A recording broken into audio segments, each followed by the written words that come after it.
you've already done your So job. I've hit record. I'm pressing record now. I won't promise I won't Listen, not I'm record. glad I was on time today. Okay, cool, thanks. Hello and welcome to the CS Duplessis Show. A big shout out to our partners at Betway. Check out betway.co.za for more information as we get to the Betway SA20, which gets underway in just a couple of weeks' time. Looming large. Can't wait for that. Get your tickets now. Now, I'm excited to introduce my next guest. I know Ray's such a huge fan. Whenever I say, oh, I'm chatting to my guest, Ray gets very excited, my executive producer, Matthew Booth. I think he's the reason, or you the reason, he supported Mamelodi Sundowns and back in the day. So, yeah, we've got a fanboy right here, Matthew Booth. Any reasonable person would support Mamelodi Sundowns. So, Absolutely. Matthew, how's things going at the moment? I believe recently you played in the Legends game. Is it in Botswana? Where you had like 20,000 people? I mean, tell me a bit more. Yeah, so 17th of June this year, Booth Africa helped organize a Clash of Legends. It was the inaugural event, so it was quite an experience for me trying to raise capital and get the local lads organized. So we had nice high-profile players involved. Sipiri Shabalala, Morgan Gold, Brian Beloy, Steve Lecolaire, etc., etc. So really great event, and it just showed that the Legends are still in demand because we had 20,000 spectators pitch up at the Gaborone National Stadium. And it was also an awesome event. The day before, we also had a very strong CSI impact on the community. So it wasn't just a nice photo shoot and a game. And immediately after the event, we got Botswanan fans asking when the return leg is. So we trying to get the return leg sorted as well, which is hopefully will come about. What's the aggregate score at the moment? It was 1-1. We won on penalties, but they had some youngsters in their team. So we put in a very strongly worded email complaint. Oh, these guys legends, I mean. But still, good to have a run out, I suppose, kick about. Yeah. And how's the body feeling after that? I know it was a few months ago, but how did it feel to be back on the park? Yeah, so some of I've got a group of guys who we play every Wednesday evening in a proper formal league. So the guys that play in that league didn't really struggle, but there were some lads who hadn't played in a while, who had expanded sideways since I'd last seen them. And I think next time we've got to make sure that they prepare for an event like this. But you're still in great shape, man. You're obviously active. I mean, you're still lean and mean, so I'm sure it was a breeze to get through the 90 minutes. To meet a tall guy with a balmach, it doesn't look very good. So that's what's motivated me to try and stay fit. And I'm still very competitive, you know. So I enjoy the competitive nature of any ball sport, really. Sure. We'll get onto the golf in a minute, but do you miss football or the football life? I know you're involved still in various aspects, but that sort of day-to-day training, getting ready for the game, traveling, putting your body on the line. Do you miss that? Ex-players suffer from a number of issues come retirement: financial, psychological, physical. And so, yes, I certainly did. And, we grow up in an amateur environment and then we get thrown into the professional arena where you have a contract, and that contract motivates you to get up in the morning and go to training, and you're surrounded by like-minded colleagues. And then after 15, 20 years, if you're lucky, that all of a sudden that gets taken away from you. Yeah. So it's quite difficult to come to terms with that. Journalists are not phony. You're not on television anymore. Your body changes. Your spouse or partner starts to look at you differently. You're not this muscle-bound sort of Adonis anymore, that everybody aspires to be. Psychologically it can be a big blow if you are vain in any way. And athletes do get caught up in that. Yeah. They get caught up in the adrenaline rush of exactly that, the media attention, female attention. There's a number of things that we have to cope with post-retirement. So yes, I was not any different. Although what did help me was when I left the game, I did have a kind of a profile, so I kind of transitioned nicely into SuperSport and other things, and being involved in my MPO as well kept me very busy. Yeah. I think you've always, you're within sort of touching distance of football in some shape or form. But it's very interesting because I imagine, as someone who's never played the game at a professional level, that when you're in it, you almost take it for granted. And I suppose that's a danger because there's fixture congestion, there's big salaries, there's the hype. It's just that you're in this sort of big machine that keeps rolling on, and that spits you out at the end of the day. Yes, exactly. And there's only so many coaching positions that you can take up. We tend to focus on getting our licenses and wanting to be coaches. There are other avenues that we can take, but we've got to prepare for that, because ultimately, like you said, the clubs and the federations, once you're done, you're done. You know, they'll spit you out. You're only an asset when you're a player. Once you're done, generally, I mean, there are Sundowns, I think, look after their legends fairly well. But again, you know, in their youth development system, there's only so many positions that they can fill. There's only so many scouts that they can have, and Sundowns are able to do that because Patrice is willing to do that, and he's got the money to do it. Yeah. Whereas other clubs, even in Europe, you look at the clubs that look after their legends and have a legends program. Yeah. They're few and far between. Yeah, because our rugby legends do quite well. They play quite a bit. I see quite a bit of activity for them. As someone who's, I suppose, a driving force of that legend stage, is there, definitely more that can be done, especially in the football space?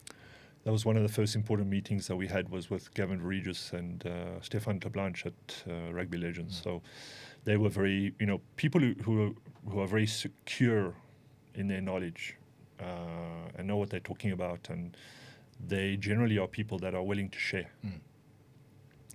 And they are exactly that. So I remember having a meeting with them, Mark Fish, Stanton Fredericks, a group of legends, just picking their brains about how they run their business.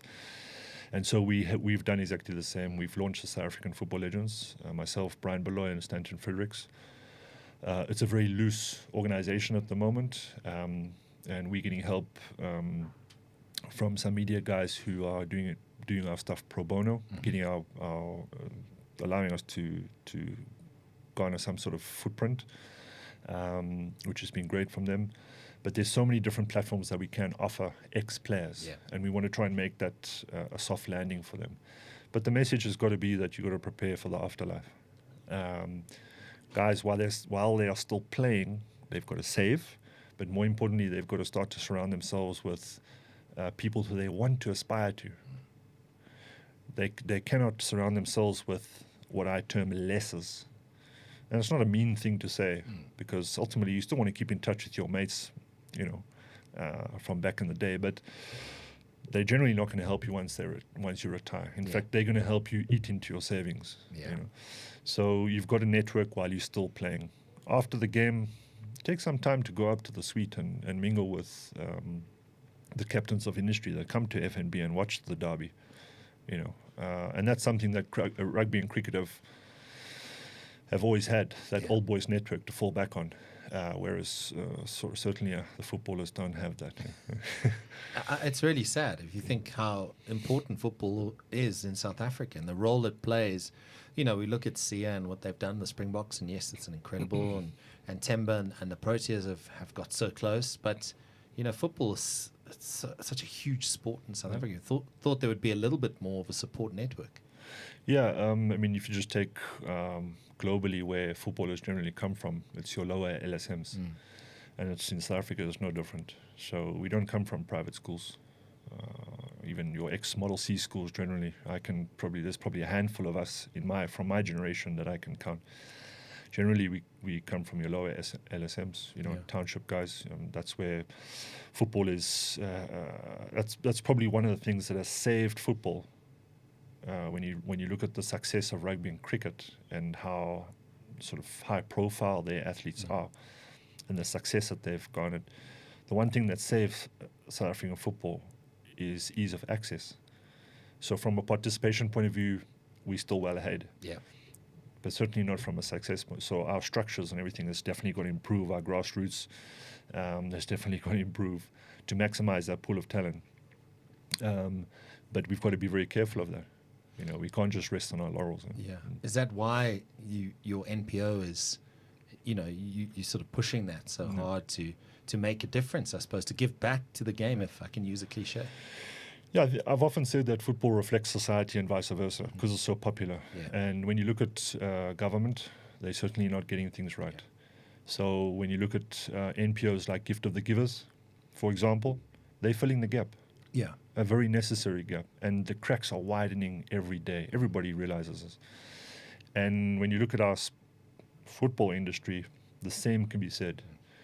You know, there's got a lot of work to be done at SAFA, let's be honest. They're not getting it right in many, many aspects. There are pockets of excellence, but certainly our football MPO is designed to target schools football, which has been neglected since 2013, and that's what we're really pushing. It's a decade. Yeah. Just simply trying to give kids, both boys and girls, an opportunity to shine. Yeah. To try and get the enthusiasm back in the game, to offer facility builds as well, which is a major hindrance. Yeah. Especially when you look outside of our urban areas, where are kids playing, and just to give them boots, kit, a professional style training session, and then to make it sustainable as well. There's nothing worse than us going and doing a session and a kid after the session comes up to you and says, "Coach, when are you coming back?" You know, so it's you don't want to go in there and then leave and never to be seen again. And we've got many ex-players who are willing to give back, which is great, and that's what really keeps me going, because we've got some great characters in the game. A lot of them are sitting at home, and now we've inducted them back into the industry, which is good. Take me back to where it all began for you, football-wise. When did you fall in love? I mean, this boy from Fishhook, he's tall at school. Were you tall at school? Yeah. I mean, that's why I said they were like, oh, there's a lock. Exactly. Yeah. Exactly. That's exactly where I played. Okay, so was there a decision to be made at some point, or was it just at school you played everything? So I was just discussing with Ray before we came on the fact that South Africans and Australians generally have always been great athletes. When you look at the cricket teams, for example, whereas in the 90s, when you look at the English and the Sri Lankans and the Pakistanis, they in the outfield they were pretty useless. And I put that down to the number of sports that we were able to play and the weather. Okay. And so we've always generated holistic athletes. And so, likewise, I was given the opportunity in Fishhook, the primary school. I did all my schooling in Fishhook, to play rugby, tennis, table tennis. Unfortunately, they didn't offer football, but we had a very good amateur football club, Fishhook AFC, that was established way back in 1930. Are they still going today? Yeah, absolutely. I tell you, it's fantastic. You go down there during the week; it's a fantastic sight to see. I think I should support them. I should become a Fishhook FC supporter. So they've been doing some magic work throughout that valley and the community for the longest time, and they've always been quite progressive in nature as well, even back in the day. I played rugby at primary school. Because of my height, I played lock, and then they realized that I could kick the ball, and then I got moved to fly off. Okay. So with the southeaster blowing in Fishhook, I used to kick it from one touchline to across field. So they were my forwards were always very grateful to me.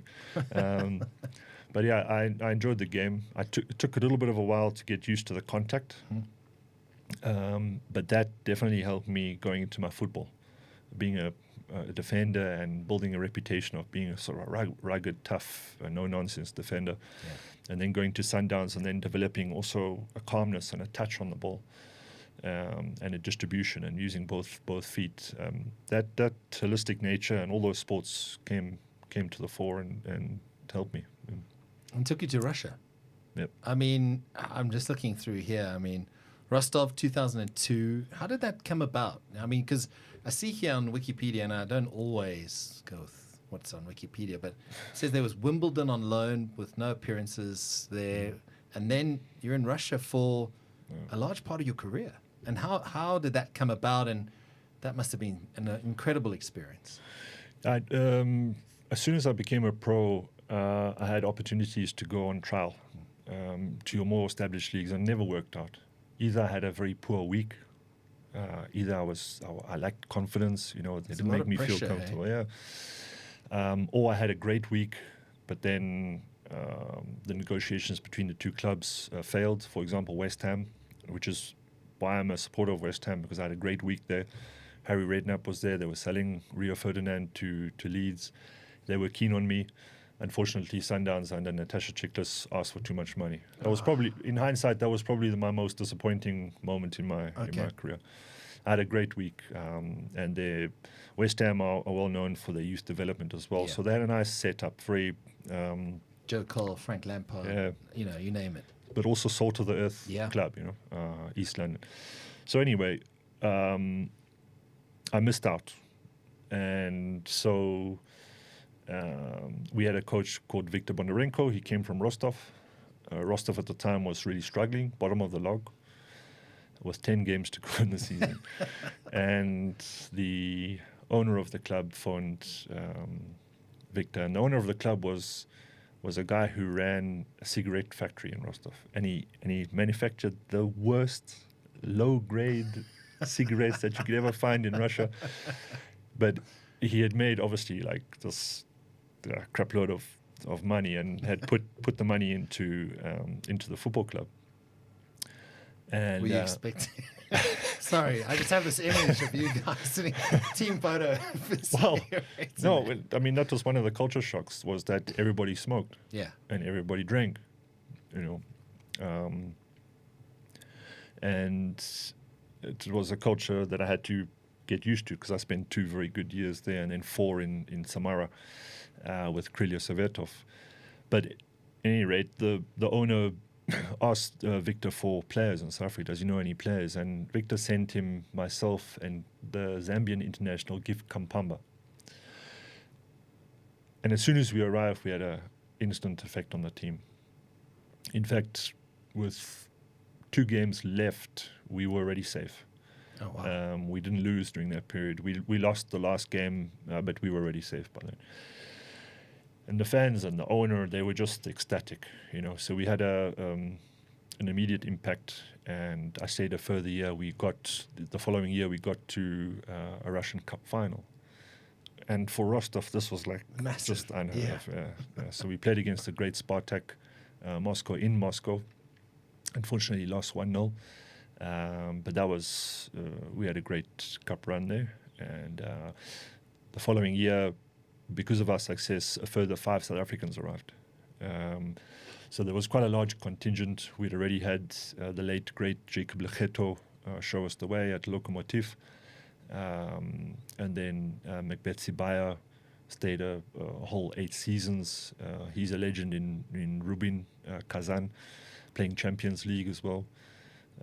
So we left an indelible mark in Russia, and certainly flew the flag for South Africa. How difficult was it? I mean, going from Fishhook, Sundowns, all of a sudden you're in Russia. I imagine conditions weren't always favorable for football, and it was a culture shock. Yeah, and I would recommend any youngster to do the same. Whether it's Turkey, Russia, Greece, the low divisions in more established countries in France, Belgium, Holland, go and do it. Even though you might earn more money here in South Africa, I think it's better for your football to go over. Learn a new language, coached by better coaches, rub shoulders with better players, play in a more competitive league. Get to know the atmosphere and how much the fans are more passionate about the game there, especially in your Mediterranean countries. The passion and fierceness of their fans is something to behold. Okay. And to be injured minus 10 degrees, snowing, your teammates don't necessarily like you yet, you haven't contributed to your team, and you're going back to an empty apartment. That's character building. Yeah. Wow. You know, and so to be able to deal with that, you end up coming back a better product. Okay. And so you're not only adding to your character, but you're also adding to the potential of Bafana Bafana. It's adding to your pocket because you're becoming a better player. Yeah. You know what's what now, and if you do learn your lesson, you'll realize that you've got to start to look after your body, be on time, Yeah. you know, et cetera, et cetera. The list goes on, and so, yeah, get a chance, go over. Sort of soul searching, but at the end product is a better human being. Yeah, exactly. You mentioned Bafana Bafana. And I don't know how many people actually pay attention to this, but you captained South Africa at an Olympic Games, Sydney 2000. That must have been a special moment for you in your career. Yeah, and it's one of the things that I give credit to SAFA, because they signed off on this long-term plan, which they haven't done before. They haven't done before, and they haven't done after, which is a bit confusing because we did have some success. We were the first team under Sheikhs Mashaba under 20s to qualify for an intercontinental tournament, which was the African Youth Champs, and then the World Cup under 20s. And that generation of players was phenomenal. But ultimately, Sassel, who really drove the program, but it was signed off by SAFA, gave us an opportunity to travel and to remain consistent. A few tweaks here and there, but over a period of 6 years, we had the same coach, same core of players. And ultimately, the vision was 2000. Yeah. And that was Sydney Olympics, which we qualified for. And that was an incredible journey with amazing players, Quinton Fortune, Benny McCarthy, Aaron Mokoena, Delron Buckley, Dylan Shepherd, Bradley Cornell, David Kaname, Emile Baron. That team was just Siyabonga Nomvete. Yeah. And that team was great. So everybody talks about that Brazil encounter in 2000 when we beat them 3-1. You just took my next question, but please carry on. With the great Ronaldinho at the 4. And I think David Kaname still has him in his pocket to this day. But it's one of the games that we always get reminded of. So fans will always talk about the 96 squad and then the 2000 squad. And that in itself is quite disappointing, because that was such a long time ago. Absolutely. And those are the two generations of players that they still talk about. Yeah. And that's why we still get 20,000 people coming to watch us in Gaborone. That's why there's a demand for us still. Yeah. But they shouldn't be. Yes. They shouldn't be. They should have been generations post making their own mark. And so, again, that's another warning sign that we have to be very mindful of it. 2010 World Cup, obviously, I mean, if we could bottle that feeling in the country, I think we'd all be happy campers. Even though you didn't feature as much as you would have liked, and I know 2002 you missed out because of a knee injury, but that feeling of being part of a World Cup on home soil, I suppose you'll take that to your grave one day. Yeah. Yeah, and then the sort of mini tournament a year before, Confederations yeah, Cup. exactly. Yeah. Played all 5 games, and that for me was most important, because as an athlete you always want to be tested against the greats. So in that tournament we played against number 1 and number 2 ranked teams in the world, Brazil and Spain at the time, and so to be able to play against them, you were able to gauge where you stood, and so for that reason, that is probably my highlight of my career. And then what came after that as well, this massive spotlight that was put on myself and my family, and leading up to 2010, and having to deal with all of that, and manage with the demands leading up to that, and then putting up with the disappointment of not being able to play, not giving an opportunity to play because of the coaching change. And then after 2010, simply not being told, or nothing was communicated with regards my future to the national team. That was disappointing. Yeah. But to be part of that World Cup build-up was just phenomenal. to have 200,000 people come out to the streets of Sandton to wish us well, to see grown men run out against Mexico for the warm-up and be in tears, to be part of that build-up, even though it was on the bench, to that goal, that famous goal. Yeah, wow. Was Give me goosebumps just thinking about it. Yeah. I mean, those are memories which,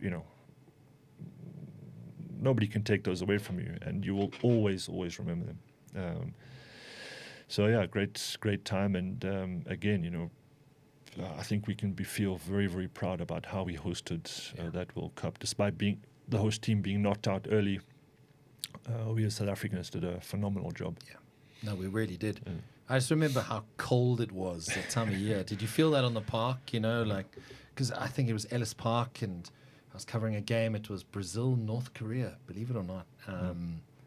And it was the coldest I think I've ever felt, apart from the time that I brought a kid's sleeping bag to a camp out in the middle of winter, and I was half exposed. But that's a story for another day.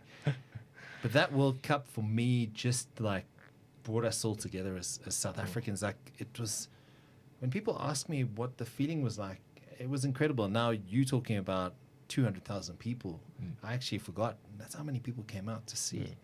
But I think at that point, for me, it just was there's potential. We can get this right, but we just haven't been able to kick on. And if you look where Bafana Bafana are now, yes, AFCON is around the corner, but when it comes to qualifying for World Cups, it's still question marks. I kind of feel by now we should be in a position where it's not when we qualify, it's how far we go. I mean, Banyana have done incredibly well. So why can't the men get it right? Banyana has gotten it right because of the lack of resources that they've received. And they're a resilient bunch. Yeah. So, like flies to a turd, money attracts bad people. Okay. So, believe me, as soon as money gets put into the women's game, they're going to have exactly the same issues that the men have. Okay. So, when you approach a World Cup or an AFCON, now the stakes have risen.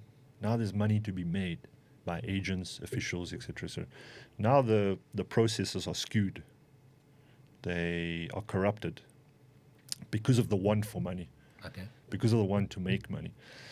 And so the women's game have gotten away with that, and they've had the success that they've had. But as soon as you start throwing money at the game, the women's game, believe you me, it's going to be corrupted. Because at the moment we don't have a leadership that can come away with a clean audit or be transparent. I think we can all agree that that's the case. It's not the most transparent organization. Corporates are most likely at the moment reluctant to sponsor, and that's a big shame. And we've got to change that, and we can change it. Yeah, we can change it with leadership. Leadership changes, and that doesn't necessarily mean that an ex-footballer has to be in charge. No, I think we have to be rather business-minded about this whole process. In fact, any of our SOEs or whatever organization that church group, we've got to start to become more business-minded and know what's best for the organization. So that kind of cater deployment, Buddha-Bond, Freemasons type mentality of leadership where you come into power and you immediately surround yourselves with incompetence, that's got to change. Yeah. Because I feel that's what the problem, the major problem with society is our leadership. And so with regards to our women, I think that's been the case. So we also just have to be mindful of that. Yeah. And that trickle-down effect is now affecting our lowest forms of organizations all across society. Yeah. And even amateur football clubs, where you get this little dictator getting into power and then surrounding himself with incompetence. It doesn't do any favors for your organization. But ex-footballers are going to have an important role to play, certainly. I mean, the success that a guy like Lucas Radebe has had he needs to be involved. In what form, I don't know. Yeah. But he's had success. Players would look up to him. He will be inspiration, being in and around the players. And ex-players have got to be incorporated back into the organization. Yeah. And we, more importantly, have got to educate ourselves and get ourselves ready for those opportunities. Yeah. We can't just carry on blaming clubs and associations for not looking after us. We've got to be proactive. It's interesting because, we've seen the news around Lucas and what's potentially happening. But it's so important what you say. I think that intellectual property, that experience, that sort of respect that you guys have commanded because you've earned your stripes. There seems to be that disconnect. It needs to be plugged in, and we all should be on the same team here, trying to uplift South African football from the under-17s, at a national level through to grassroots and up, because South Africa should be a powerhouse of Africa. It's non-negotiable. We should be, considering the resources at our disposal. Yeah, absolutely. I think we have the ability to be in the top 3 in Africa, and we should be in the top 30 in the world on a regular basis. Yeah. Football, from a participation point of view, is still by far the number 1 sport, mostly because of ease of access. We have fans who, I'm still on the fence as to whether they're actually passionate about our game or not. When you look at countries on the Mediterranean countries and kind of countries like Nigeria, would those fans have put up with this kind of disappointment for so long? I don't think so. Yeah. And that's a club and national level. Yeah. But I think that's also a historical thing. We don't have the same history as sort of South America and Europe has. So we've done bloody well despite that. Yeah. To be where we are. I mean, you just look at the PSL and kind of the wealth that surrounds the PSL and how professional it is. We've done very well in that regard in the space of 30 years. Yeah. That's something to be proud of. So again, there are isolated pockets of excellence. When I travel around the country, when you just look at one particular region, forget about the rest, like the northern KZN area, it's when you look at football, both boys and girls, the amount of talent they see us is unbelievable. Yeah. And we've got to start to tap into that, and we've centralized our game. Yeah. Everything is in Johannesburg, to a certain extent, Cape Town as well. But we can't afford to. We've got to decentralize our game. We've got to offer centers of excellence all around the country so that we can capture the talent, maximize our pool of talent, so that when Hugo Bruce looks at his right back, he's not just looking at Kulisi Mudau. Yeah. There's 3 or 4 Mudaus waiting in the wings. Knocking on the door. Yeah. Yeah. When you look at our when you look at our rugby team, our cricket team, the competition that's involved in all areas, that's maximizing our pool talent. And we as a football industry, we certainly haven't done that. And you made a very good point, because if you look at rugby and cricket, and I'm a firm believer that due to our incredible school systems and the talent we produce there and opportunities afforded to those kids, that's why we have 4 locks knocking on the door at Craven Week. Yeah. Same with cricket and football. That's where they've dropped the ball, if you'll excuse the pun. Without a doubt. Yeah. As a rugby player, a young rugby player, you've got a clear vision. Absolutely. And you've got a clear ladder to success. There's no rungs that are missing there. No. So if you want it, you know how to get it. Whereas with football, if you're a kid from Nelspruit or Kuruman, is there a clear ladder to success? What are the processes to follow? Who do you go to? What opportunities are you given there? Yeah. And so we're losing a lot of kids because of that lack of opportunity. Yeah. And a lot of people also say, where are all the white kids? I'll respond with them by saying, we're not only losing white kids, we're losing kids of all color. Yeah. It's just that your kids from your lower LSMs have fewer opportunities. Therefore, they will continue to be hungry about the game. Yeah. Whereas kids that come from middle class and upper class backgrounds, they've got more options. So if training gets too hard, if the referee doesn't turn up, if they have to travel into an area which they perceive to be perhaps dangerous, or if the league is not run properly, if there's age cheating, they're going to push off and do something else. Tennis, golf, exactly. rugby, cricket, whatever it may be. Or Yeah. sit at home picking their nose, playing PlayStation. There's, so we're losing kids in that manner, which I don't think as an industry we can afford to, because it's a global game. It's a game that extends across all classes, and we should be offering it and encouraging all kids, to take part. Matthew, I just want to shift the conversation a little bit. In your career, you've played against and with incredibly talented players.